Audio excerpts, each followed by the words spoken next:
Nick Shirley's video looking into possible fraud happening at child care facilities in Minneapolis has garnered a lot of attention, not only at a national scale, but also on a federal scale, as the Trump administration has paused all funding for the state of Minnesota when it comes to their child care facilities. A lot of discussion has been going on particular aspects of the video that Nick Shirley posted, particularly one piece of discussion that has brought up a lot in comment sections relating to all of this is the questioning of the Quality Learning Center's hours. Now, their hours that they post are from 2 p.m. to 10 p.m. And this has thrown a lot of people off. And this video is to help explain that these kind of hours aren't necessarily uncommon for metropolitan cities, with a couple examples in Atlanta.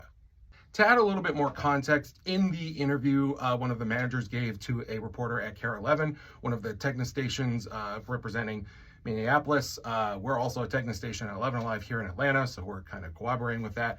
That manager speaks particularly on why the hours are like that and what they focus on. They focus on aftercare, and aftercare is after school care. So, for example, during their discussion, the manager mentions that school gets out at like 2:15, and so a lot of the children that they serve about roughly 50 to 80 children, would be dropped off by their parents as their parents focus on work in case that they work second shift, and eventually would pick them up towards the end of their operating hours.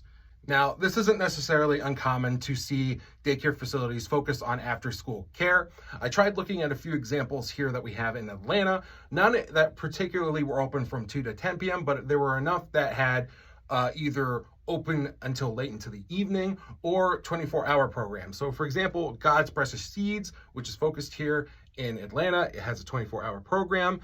Future Stars Academy, which is on Campbellton Road, offers 24 hours. Mary's Kids in Norcross, Little Hands Daycare, which is open from 6 a.m. to midnight, and then Toddler University, which is based in Marietta, that also has a 24-hour program. These are just a few examples of a metropolitan city offering services like a daycare center later into the evening. Again, this is a clarification on why a business would have 2 to 10 p.m. hours. This is not to debunk any sort of particular fraud that might be happening at this. We are still waiting on word from investigators as they look into this. And we'll keep you posted as we find out more information on the whole possible fraud situation going on in Minneapolis.